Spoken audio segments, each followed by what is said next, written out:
Hello everybody, I can't believe I'm just now making this video. So I'm going to teach you guys how to play the Bach Gigue in D minor from Partita number 2. This was an arrangement that I came up with for the Octave Mandolin about 4 years ago. It was posted on Mandolin Mondays. That is run by David Benedict. So some of you guys might have seen me play this, but I have yet to create sheet music for it. So I'm sorry for the delay, but it is here. Now you can go grab it.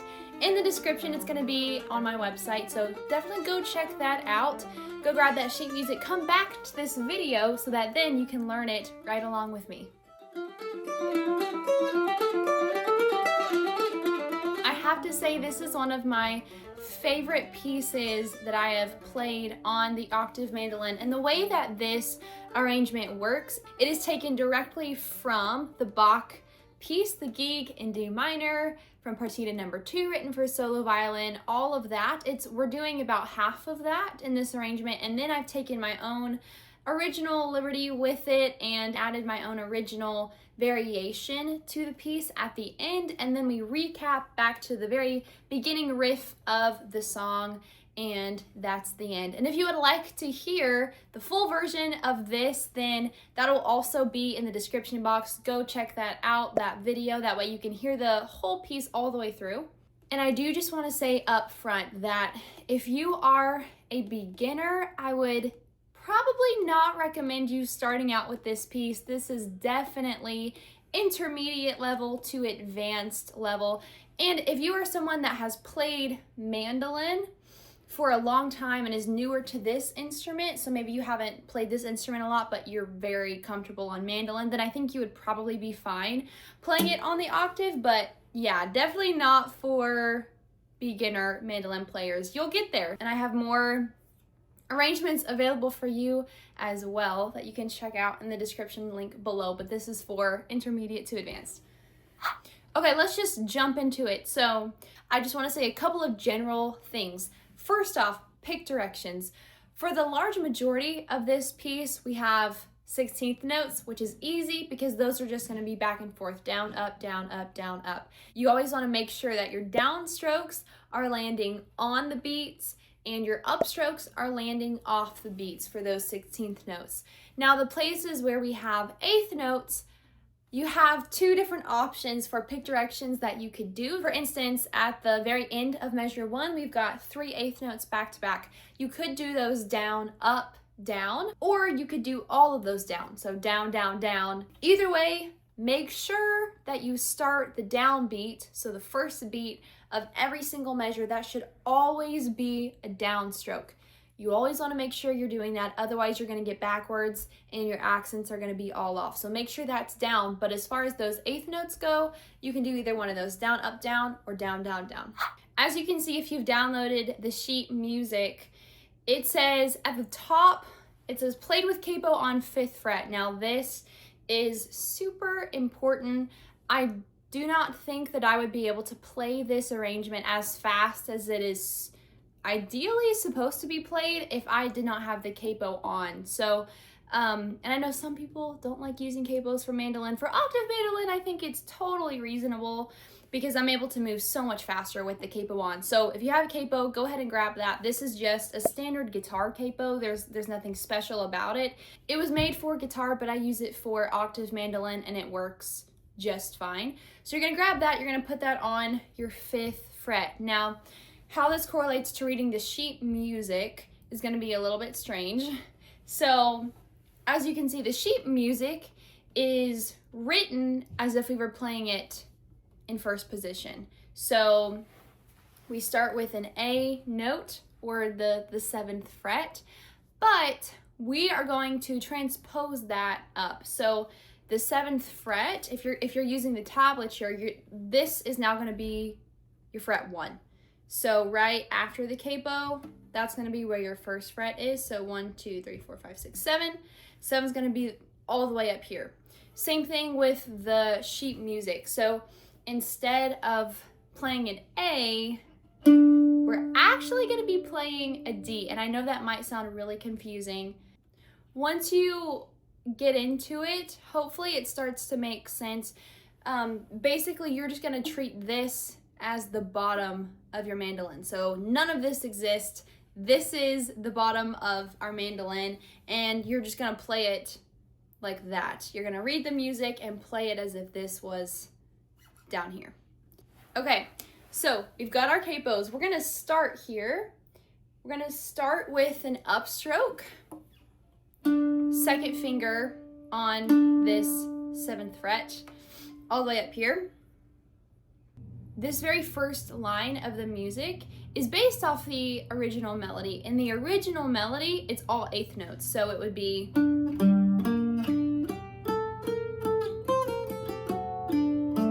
that's how the original melody was written. However, as you can see, we are adding in 16th notes and we're just pedaling on our open A string. So that melody is still the same. We are just adding in our open A string in between those melody notes.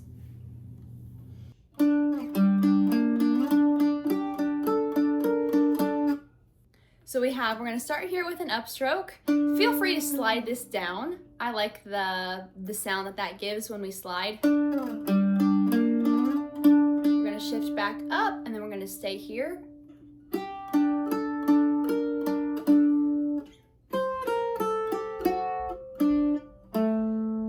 That's our first bit.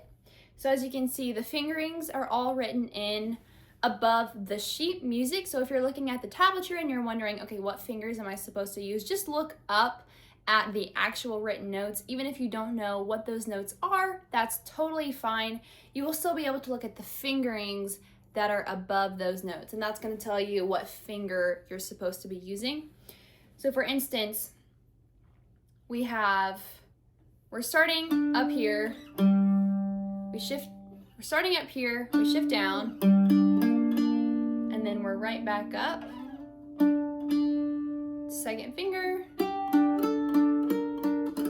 and then we're back down to first position. This next part is a little bit easier. We're gonna stay in the same position. So we're down here.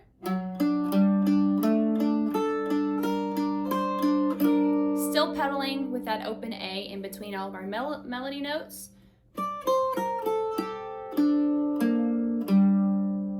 Okay. And then this is in measure 3. We're gonna stay in first position, and we just got a long string of 16th notes.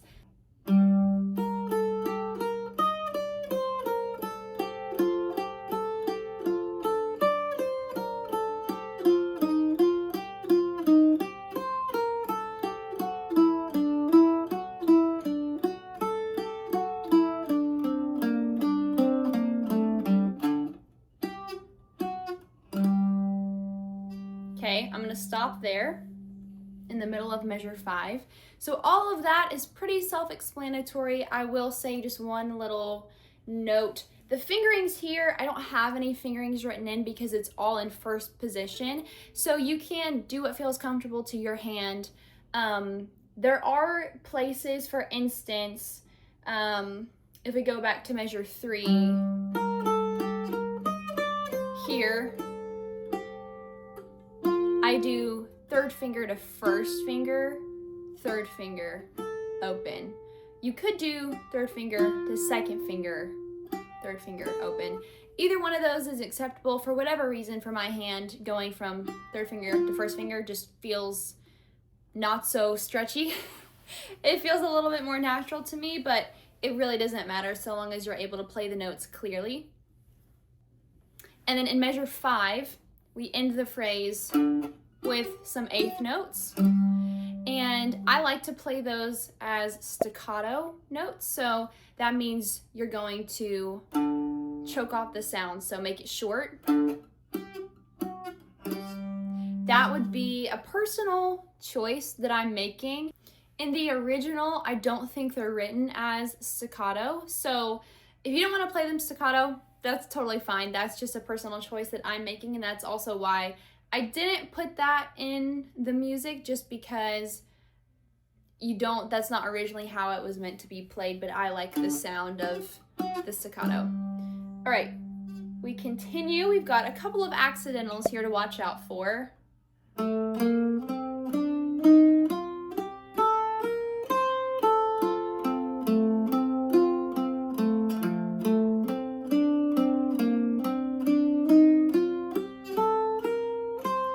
now we have a first finger shifting up.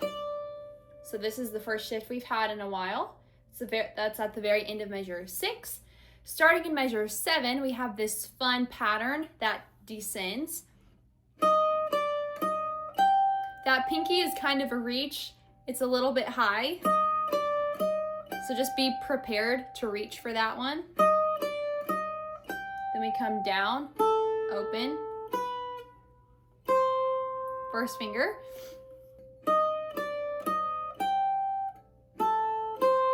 Same pattern. And then we've got second finger shifting down to first finger. And now we're back into first position.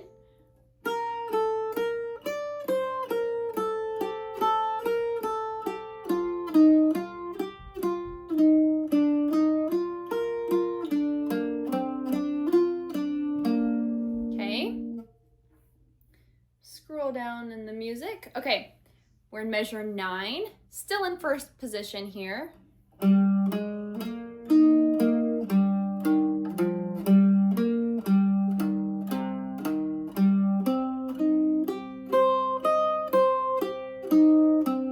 Here, starting in measure 10, we have a call and then an echo, meaning we have this little phrase here that we play the first time.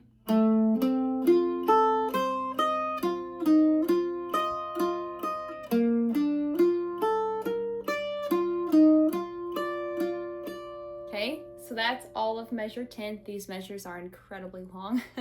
And then we do that exact same thing in measure 11, but this time it's an echo, so it's going to be soft.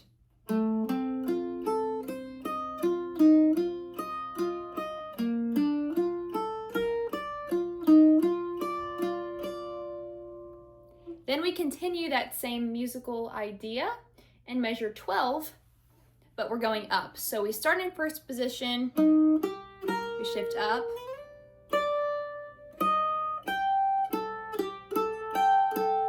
Then we've got open, and then we're back to first finger here. Now we're shifting back down to first position. Staying there.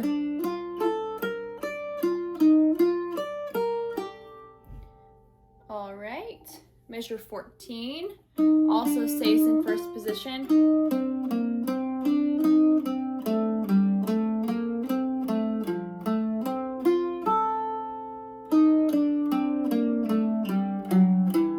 Some accidentals there. Okay, shifting, more accidentals. And by accidentals, I mean either sharps, naturals, or flats, notes that are not in our key signature.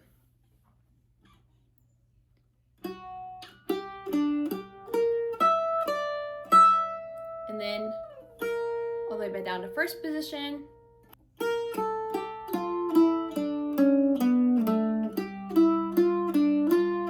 Shifting up again.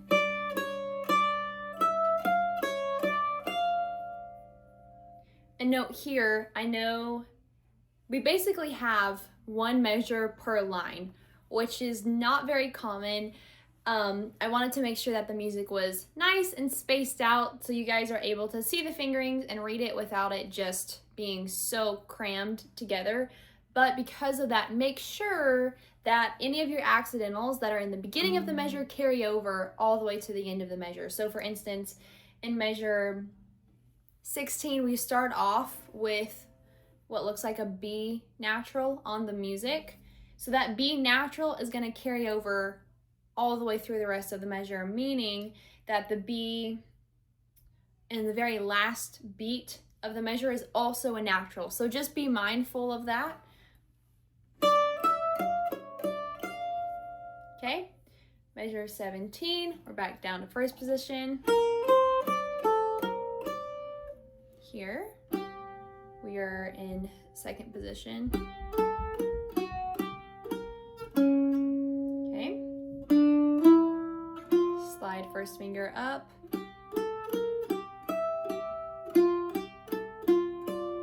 First finger slides down. Up again. Up again. Down. Back to first position.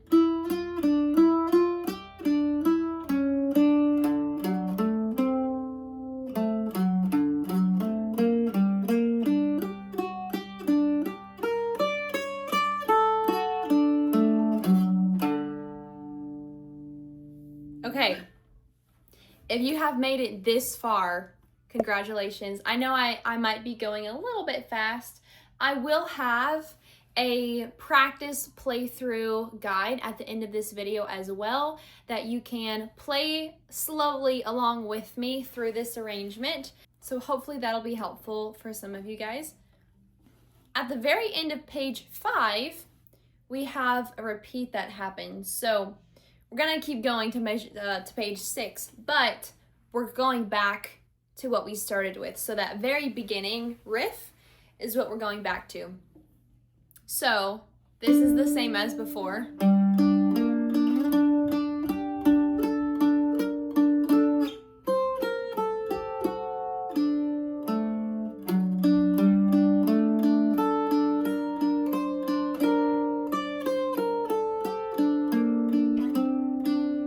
This is where it starts to deviate from what Bach originally wrote in measure 23.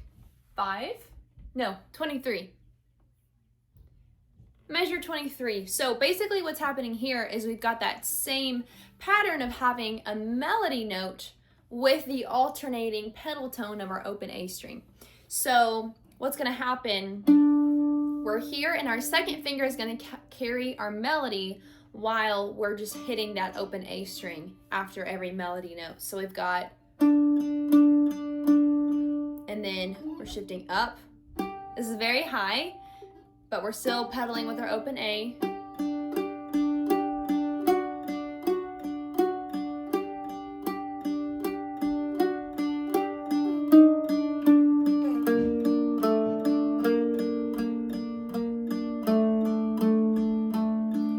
With all of that, your melody is going to be on your D string. And it makes it confusing when you're looking at it because sometimes the melody is above the open A, but that's going to be just really high on your D string. Your open A is going to stay your open A. You should be able to play open A as a pedal tone throughout all of this. So now we're back to measure 25, and here we do go to the G string for a couple of notes. Still with that open A. And then in measure 26, we're back to D as our melody, the D string.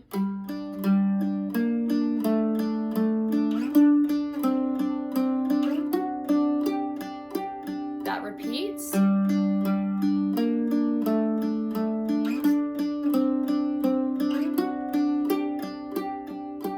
Okay. Measure 26 and 27 are exactly the same.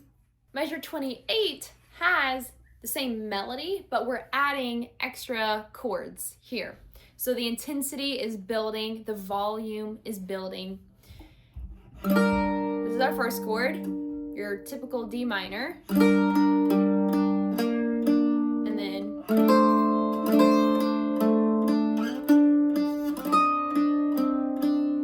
And then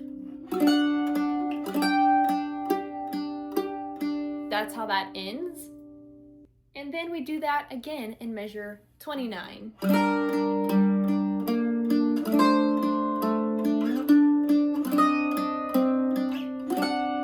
Except this very last chord is open D, open A, and then this high D up there.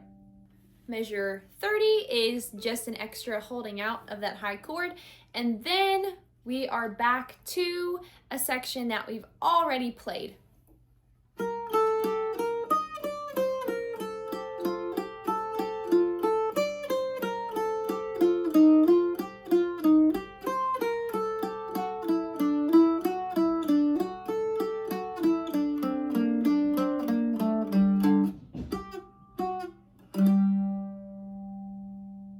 You can hold out this last note as long as you would like. Let it ring out to make sure that you keep whatever finger you're using for that last chord. Make sure you keep the pressure down on that to allow it to ring out for as long as possible. So that is kind of a talk through of what's going on. Like I said, all of the shifts are going to be notated in the music, but I would definitely recommend watching the slow video of me playing this at the end of this video as a reference as you're trying to learn this, because it does look a little bit confusing. It's one of those pieces that when it's written out on sheet music, parts of it look a little bit more complicated than they actually are, just because of the way that the notes are and the way that it looks on the page. So definitely take the time to listen to it, get it in your ear what it's supposed to sound like. Watch me play these fingerings, and hopefully that'll help them make more sense. Of course, this goes without saying, but we want to try to make all of our notes very, very clear. We want to hear every single note. So when you're learning this, start slow, practice it with a metronome so that you are steady. Record yourself. That way you can hear if there are notes that are not quite as clear as you would like them to be, and then slowly work up the speed on this. Don't attempt to try to play it fast right off the bat. Take your time, get it clean, get it smooth, get it steady, and then build up the speed. Okay, let's go ahead and head over to that slow playthrough of the whole entire song.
For those of you who stuck around for this video and want to learn this piece, I hope that you enjoy it. I find this super fun to play once it's under your fingers. It really rings out on this instrument beautifully, and I love the minor key that it's in. I think it really emphasizes the melancholy sound that this instrument can produce and is so great at.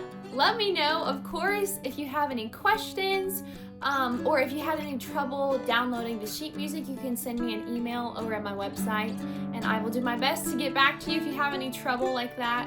Thank you guys so much as always. I really appreciate everyone who comments and listens and watches. You guys are amazing, and I hope that you enjoy playing this arrangement.